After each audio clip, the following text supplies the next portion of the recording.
ሰላም ዲናችሁ በያላችሁበት ነገር ሰላም ነው። አሸን አንድ ያላችሁ እሞኝላችሁ አልብሲስ ጎን ወደች ላይክ እና ሼር እያደረጋችሁ ሐሳቦቻችን ለብዙዎች አካፍሉ። ለዚህን ኮልፊ አሁን ሰግናችኋለሁ። ሐሳቡ ሲሞቻችሁ እንደሉም ወዳችሁ 3000 ላይክ እንድትገጩኝ በትቱና አጎብዛችኋለሁ። ዛሬ ሚዛናችን ይዘላችሁ የመጣነው ሶበር ዜና የፌደራል ስነ ምግባርና ጸረ ሙስና ኮሚሽን ባስደረገው ጥናት መሰረት እነዚህ 5 ተቋማት በከፍተኛ ሙስና ተጨማልቀው ወይም ደግሞ ተዘፍቀው ይገኛሉ ብሏል። እንግዲህ የመጀመሪያ የመሬት አስተዳደርና ይዞታ ማረጋገጫ ቢሮ የመጀመሪያ በከፍተኛ ሙስና የተጨማለቀ ነው ብሏል። ሁለተኛ ደግሞ የገቢዎች ነው። የገቢዎችና ታክስ ቢሮዎች እነዚህም በከፍተኛ ሙስና የተጨማለቁ ናቸው ብሏል። ሶስተኛ ደግሞ የግንባታ ቁጥጥርና ፍቃድ ቢሮዎች፣ አራተኛ ደግሞ የንግድና ትራንስፖርት ቢሮዎች፣ አምስተኛ ደግሞ ወረዳ ቀበሌ የታችኛው መስተዳደር በከፍተኛ ሙስና ተዘፍቋል ብሏል። ሙስና በጣም አደገኛ ነገር ነው። ሙስና አገር ያጠፋል። ሙስና ህዝብና መንግስትን ከፍተኛ ግጭት ውስጥ አለመተማመን ውስጥ ይገባል። ዜጎች በተቋማት ላይ እምነት እንዳይኖራቸው ያደርጋል። በፍትህ ተቋማት ላይ በተለያዩ ቢሮዎች ላይ እምነት እንዳይኖራቸው ያደርጋል። ሙስና አደገኛ ነገር ነው። አፍሪካን እንዲህ ያለ መቀመቅ ውስጥ የከተታት ሙስና እኮ ነው። አፍሪካ እኮ በአልማዝ የበለጸገች ሀገር ነች። አፍሪካ 100 ምናምን ቢሊዮን ዶላር በአመት ዶላር እርዳታና ብድር ምናምን ተሰበሰባለች። ከምታስገባው ገንዘብ በላይ ወደ ውጭ ይወጣል። 100 ምናምን ቢሊዮን ዶላር ደግሞ ወደ ውጭ ይወጣል። 150 ቢሊዮን አካባቢ። ይሄን የሚያደርገው ምንድነው? ሙስና አገር ይጎዳል፣ ያጎሳቁላል። ዜጎች በህግ የበላይነት ላይ እምነት እንዳይኖራቸው፣ ዜጎች ቶሎ ብለው በገንዘብ ሁሉ ነገር በገንዘብ ይፈታ፣ በቃ ከምንጨቃጨቅ ከምንንገላታ ይላል። ቀላል አይደለም። ሙስና ብዙ ነገር ይጎዳል። ብዙ ነገር ነው የሚጎዳው። ግማሹ ከድህነት ጦለል በታች በረሃብ አንጀቱ ይቆራፈዳል። ግማሹ ደግሞ የሚረግጠው መሬት ያጣል። ስለዚህ ሙስና ላይ ትኩረት ተሰጥቶ መሰራት አለበት። በተደጋጋሚ ነው ይሄን ጉዳይ የምንናገረው። ሙስና ትኩረት ተሰጥቶ መሰራት አለበት። ሙስና ከተስፋፋ ዜጎች ግማሹ ከድህነት ጦለል በታች መሪር ድሃ ይሆናል፣ ግማሹ ደግሞ የሚረግጠው መሬት ያጣል። ቀላል ጉዳይ አይደለም እና ገንዘብ ያለው ሰው ከህግ በላይ ይሆናል። ያንንም አፉን በገንዘብ ያዘጋል፣ ያንንም አፉን በገንዘብ ያዘጋል። ሙስና ያለበት አገር ኢንቨስትመንት አይኖርም። አሁን እንደምታውቁት ግጭቶች ሲኖሩ፣ በትግራይ ግጭት ሲኖር፣ በአማራ ክልል ግጭት ሲኖር፣ በኦሮሚያ ግጭት ሲኖር እንኳን የውጭ ሀገር ኢንቨስተር ሊመጣ ቆርቶ የሀገር ውስጥ ኢንቨስተር ራሱ አገሩን እየተው ይመጣል።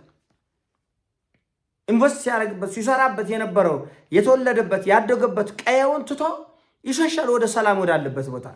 እዛ ላይ ደግሞ ሙስና ጨምርበት። እስቲ አስበው። ለምሳሌ እንውሰድና አሁን ትግራይ ላይ በሰሜኑ ጦርነት ምክንያት ብዙ ትግራዋይ አገሩን ለቆ ወጥቷል። እዛ ላይ ሙስና ጨምርበት። እስቲ ሁሉስ አገሩን ወጥቶ የቀረው ትንሽ ሰው በሙስና ካማረርከው እንዴት ነው የሚሆነው? አማራ ክልል ላይ ባሉ ችግሮች ላይ እንደገና ሙስና ስትጨምር ምንድን ነው የሚፈጠረው? ሙስና አገርን ያጠፋል፣ ይገድላል። የሙስና መጥፎ ነገሩ ምንድን ነው? አንድ ሰው እንዲንደላቀቅ ሺዎች ያለቅሳሉ። ሺዎች። አንድ ሰው ነው እኮ የሚንደላቀቀው። ለምሳሌ እኔ ሙሰኛ ከሆንኩኝ ህዝቡ የሚቀልበው እኔን ብቻ አይደለም። መጀመሪያ እኔ ለራሴ ጫማ ቀይራለሁ። አሁን እኔ አንድ ቢሮ ገባው፣ ሙስና ጀመርኩ። መጀመሪያ ቡትቶዬን ሰውነቴ ምናምን ተጧጠብና ሱሪ ቀይራለሁ፣ ልብስ ቀይራለሁ። ቀጥሎ ደግሞ ሙስና ጎረስ እያረኩ ደግሞ መኪና እገዛለሁ። ቀጥሎ ደግሞ ቤት እገዛለሁ። ቀጥሎ ደግሞ ለእናቴ ቤት እገዛለሁ። ቀጥሎ ለአባቴ።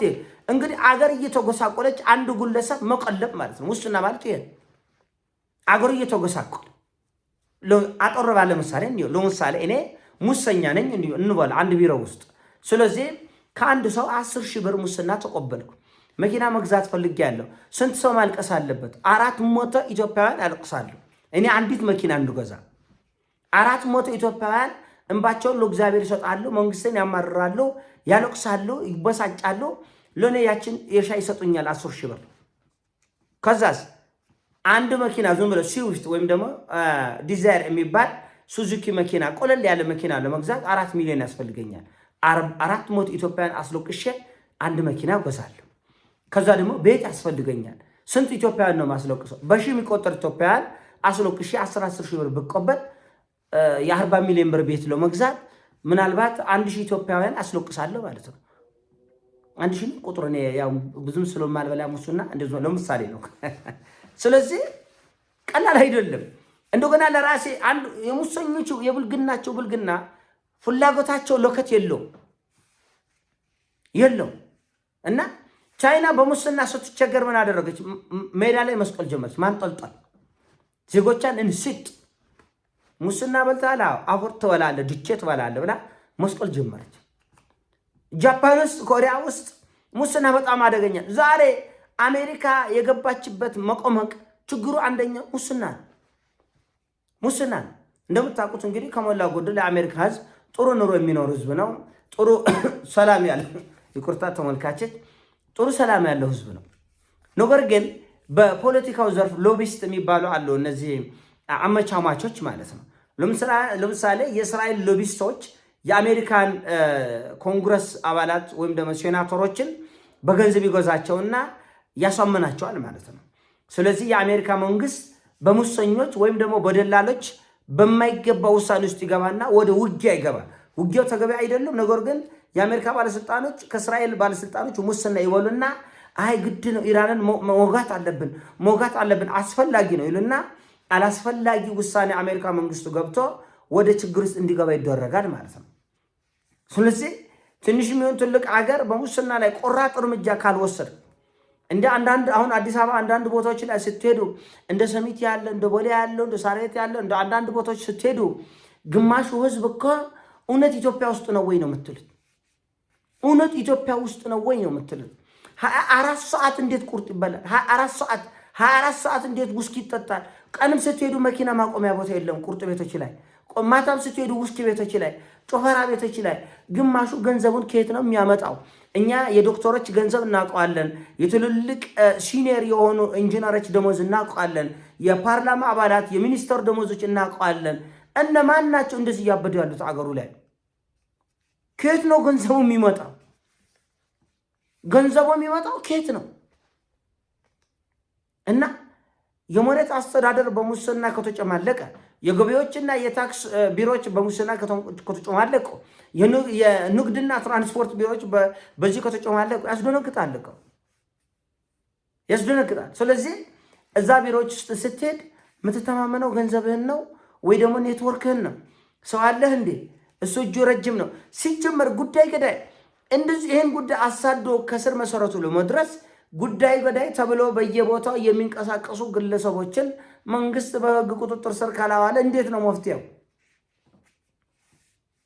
በሙስና የተያዙ ሰዎችን መስቀል እስካልተቻለ ድረስ፣ ማስደንገጥ እስካልተቻለ፣ ማዋረድ እስካልተቻለ ድረስ በጣም አስቸጋሪ። ከዚህ በፊት አገሪቱ ታዋቂ ሰዎችና ምናምን ተሞዳምደው 78 ቢሊዮን መጀመሪያ 90 ምናምን ነበር የተባለው ቁጥሩ ልክ አይደለም ተብሎ 78 ቢሊዮን ዶላር ተዘርፏል ከሀገሩ ተባለ። 78 ቢሊዮን ቀላል ነው እንዴ? እንኳን 78 ቢሊዮን ቀርቶ 7.8 ቢሊዮን ራሱ ከፍተኛ ገንዘብ ነው። እነሱ ሙስና ይበላሉ። ዓለም አቀፍ ኢኮኖሚው ከፍተኛ ጫና በመላ አፍሪካውያን፣ በመላ ዓለም ላይ፣ በመላ ኢትዮጵያ ላይ ጫና አምጥቷል። ዓለም አቀፉ ጉዳይ ራሱ ማለት ነው። ጦርነቶች፣ የራሽያ የዩክሬን ጦርነት፣ እንደዚህ የአሜሪካና የኢራን ጦርነት፣ ዓለም በከፍተኛ ኢኮኖሚ መናጋት ውስጥ ነው ያለ። እዛ ላይ እንደገና ሙስና ሀገር ስትጨምር እንዴት ነው የሚሆነው? ይሄን ማሰብ ያስፈልጋል። እና ሙስና አገር ይገድላል። አገር ያጠፋል። ህዝብ እንዳይተማመን ያደርጋል። የግማሹ ሀብት መሬት ያስቆጥጣል እኮ። እኔ እውነቴን ነው የምላቸው። አንዳንድ ቦታዎች ላይ የማየው ነገር ያስደነግጠኛል። እነማን ናቸው እነዚህ ኢትዮጵያውያን ነው የምለው። ዲያስፖራዎች ራሱ መጥተው ከ20 ቀን በላይ መቋቋም አይችሉትም። አሸሸ ገዳሙ ገንዘብ ያጥራቻል፣ ይደነግጣል። ዲያስፖራዎች እንኳን ነገር እንዴት ነው ነገር ይላል። እነማን ናቸው? ዝም ብለው ቀንም ማታም በየሆቴሉ በየመዝናኛው በየመናፈሻው ዶልቆቆቆቆቆቆቆቆቆ የሚሉት እነማን ናቸው? ጥያቄ እና ይህ ሁሉ ነገር መፈተሽ ያስፈልጋል። የህዝብን ብሶትና ጥያቄዎች በጊዜ ማየት መፈተሽ፣ ህዝብ ማጉረምረም፣ መበሳጨት፣ ማኩረፍ፣ ማዘን ከጀመረ በኋላ ሌላ አላስፈላጊ የሆነ ጦስ ይዞ ይመጣል። ደግሞም ችግሩ ምንድነው? እነዚህ በሙስና የተጨማለቁ ሰዎች ሀገር በከፋት ጊዜ ከፊት ለፊት አታገኛቸው። ችግሩ ነው። የችግሩ ምክንያት እነሱ ናቸው። እነሱ ባመጡት ችግር አገር ሲመሰቃቀል ደግሞ ፈሳቸውን አታገኝም። እና ይህ ጉዳይ በከፍተኛ ትኩረት መሰራት መቻል አለበት። ሙስና አገር ይገላል፣ ህዝብ ያጠፋል፣ ብዙ ውድመት የሚያመጣ ጉዳይ በመሆኑ ጥንቃቄ ተደርጎ ሊሰራ ይገባል ነው። ይሄን አሳውን አሳሲሞቻችን ላይ አርግ ሼር አድርጉ። እወዳችኋለሁ። ፒስ